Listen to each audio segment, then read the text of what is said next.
In the deepest recesses of the racing mind, in the darkest of curiosities, lie strung together the fragments of a broken soul. Inland Empire is a film that constantly fools its audiences through its vague worlds and misleading mind games. My first serious video on this channel was an analysis of Lost Highway by David Lynch. And as I said in that video, Lynch has a way of interplaying between fantasy and reality. On the other hand, Inland Empire by the same director is a completely different case. It doesn't care as much about reality as it does about fantasy. Inland Empire is unbounded in terms of its abstractness and therefore can provide as many insights as interpretations.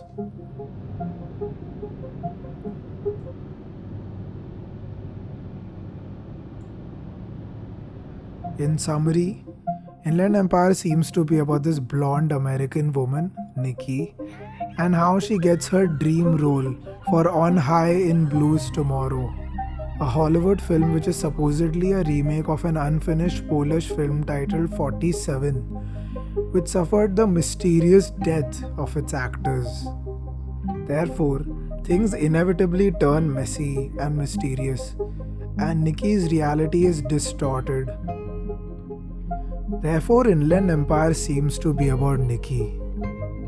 But slowly and steadily, we start realizing that it's actually about this Polish female prostitute who has been so shattered in the external world, she prefers to escape into her internal mind and pretend to be Nikki inside this world of fantasy. And then later, Nikki's role, Sue, in that Hollywood film.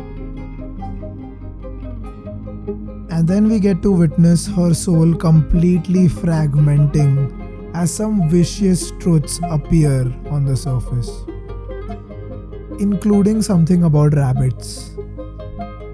And therefore, through this summary, upon realizing that there's this background of dreams with all of its details, we have to interpret them in a certain way in order to understand what this film is about. To interpret the film and not get lost in the way, we have to come up with a strategy. Now, there's this one fundamental Lynchian trope that I see in almost all his films, even in fact considering Twin Peaks Season 3, where you have this creation of multiple worlds and they all somehow run parallelly in some way or the other and ultimately converge to one point, mostly towards the end.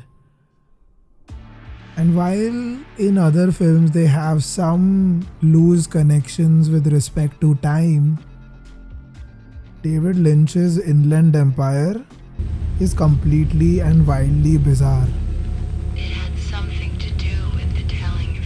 Because there's one world where Nikki gets the role, then another where Sue, her character, is running around to bizarre places to reach out to a policeman and tell him her past, and then another where another lady character within that Hollywood film is out to kill Sue as Sue spots Nikki, a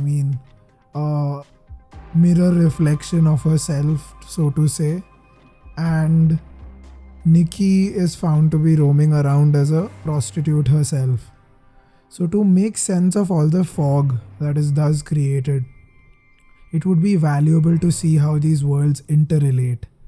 And thankfully, we get to witness some commonalities through the overwhelming weirdness of the film. And catching a hold on them will help us come closer to a more relevant understanding of the film. The first commonality worthy to note is the cross dissolve. It represents this intersectional bouncing off from one part to the other by means of this transition, which is especially relevant to another commonality, time. So David Lynch constantly reinforces in the film the vagueness of time. okay. I suppose if it was 9:45, I'd think it was after midnight. And in effect, cross dissolve helps in exploiting this element of time. While you'd see a regular linear film having the constant chronology order of events in terms of time, you see how there's this bouncing off from one world to another set in vague time periods, and hence the cross dissolve in effect breaks causality in terms of time, but also sort of binds the entire film together in a loosely coherent sense, which is rather forceful. The third prominent element is this idea of reflections, which is rather subtle in its influence on the narrative. While on a more obvious note, you see reflections of the world onto each other, almost like you have a set of mirrors that are producing infinitely parallel images, which are ultimately converging to a point. And this specific point is what I'd like to conclude this essay with. But before that, there's also this element of guilt, which is a more subtle idea reinforced in the film, wherein, in terms of the visuals, the character Nikki is superimposing a lot of the evil elements in society onto herself and vice versa. And this helps in talking about the idea of trauma on a very visual level. I find this to be one of the elements of the genius of David Lynch and his intuitions. Yeah. The final element that I'd like to talk about, this commonality, is the presence of this term axon N, which is kind of like, it's a reference to a radio show, which is apparently one of the longest, not one of the, it is the longest running show in radio history. And this is vital, and I find this point very fulfilling. The idea that it is seen on the gates of another world, of another realm of fantasy.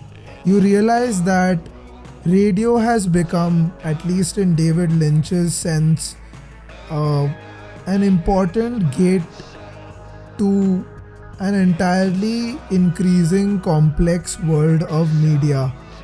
I feel that this is an important point when we speak about this idea of a Polish woman dreaming about the American world, and then slowly and steadily her subconscious revealing more darker elements within this idea of pop culture. So I find this very interesting.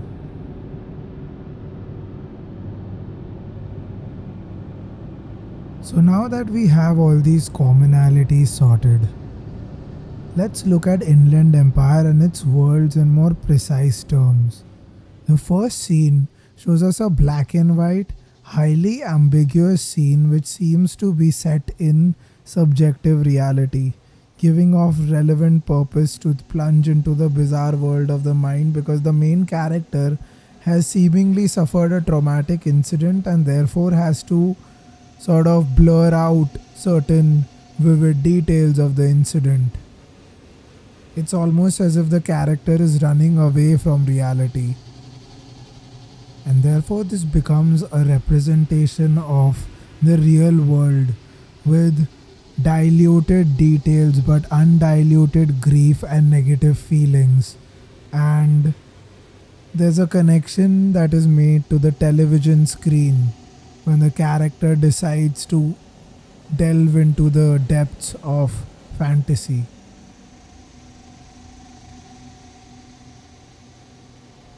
So now the vastly complex world of fantasy can be explained and wrapped up in an analogy. The analogy of the cake, which is baked under pressure of the external media and internal feelings, and is sort of put into the shape in terms of a slice wherein you have several layers beneath the icing. And these layers are each a world within this fantasy realm, which I'd like to talk about one by one. So, in the first layer, as we experience it, you have this context of an old Polish lady giving out some vicious proclamations about the truth in the future, and then we suddenly jump to a point in the same space where you find Nikki rejoicing the good news of her getting her dream role. So we already realize that even within one world, you're gonna have several vague time jumps in between. The second layer is the Hollywood dream. It is the life of Nikki on the sets of her dream role. This is characterized by the jarring satire of all things Hollywood. What is something interesting to note is that, as per this Polish woman's dream, Nikki was not supposed to be in the middle of a dark, mysterious film where characters kill each other. She envisioned something close to something that was very dreamy in terms of Hollywood. But what ultimately happened in her set of fantasies was radically different, which speaks of this very contrasting set of ideas that Hollywood projects in terms of how it is seen and what it ultimately conveys to the subconscious mind. So, going back to this Hollywood dream layer, you see how there is a jarring satire of all things Hollywood, a supposed situation where Nikki has sort of started a relationship with Devon, the male counterpart protagonist, and things are going a little crazy in terms of Hollywood values. And this is all until the inevitable doom of this remake of 47 is made very clear. The third layer is now where, while there was an inevitable doom ominous throughout the beginning of the film, it ultimately manifests, and it manifests in the form of this fragmentation of the soul. You see how Nikki realizes that the worlds between the film plot of On High in Blues Tomorrow and her own reality is becoming very blurred. She realizes that her mind is being set to absolute chaos as she does not know which role to play, the role of her reality or the role of the film. So, on one hand is Nikki, wandering around and attempting to figure out the situation of her husband with prostitutes in World 1, which is obviously this world of reality within the fantasy. And on the other hand, you have Sue, Nikki's role in the film, who reaches out to a policeman through entering a nightclub. As crazy as it sounds, it really happens. And this is where there are splinters of each layer presenting themselves time and again in the rest of the film. But ultimately, Nikki realizes that this film within the film is something that is truly happening within her world, within her realm, and that cinema has recorded all her bizarre occurrings. But then the phone to the darkest parts is now ringing.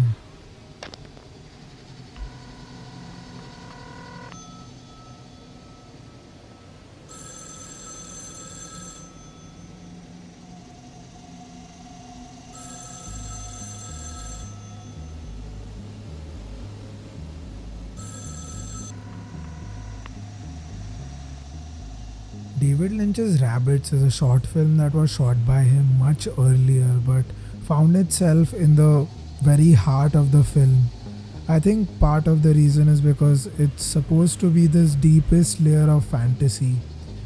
When we go past all these bizarre occurrings and parts of probably splinters of the reality of the real Polish prostitute woman who was dreaming it all, I think we find at the basis of all this trauma, the setup of a civilized house where praise are told to act in a certain societal role, where audiences are told to give robotic reactions whenever something is told or said or some character acts in a certain way.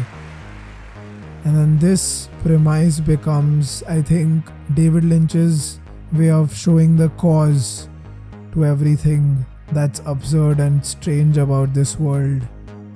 This reminds me of this philosopher Sartre, who spoke about this idea that when we really look at the occurrings and events and objects around us and contextualize them in the most mundane fashion, we find something extremely absurd and strange in the happenings of the world. And I think on a very, very exaggerated level, of course, because it's dream fantasy we are talking about, David Lynch is trying to portray the same. In conclusion, encapsulated in all of these worlds do we find elements of truth and reality behind the Polish woman's life. We get to see how media and her subconscious mind warp time and sections of time to reveal the dark truth, too absurd to realize consciously. It is the world of rabbits that extracts the strange out of our societies, evil and cruel acts that have uncanny connections in how we comply. Ultimately, it is these truths and rituals that must be realized, with the hope that there won't be any broken souls tomorrow.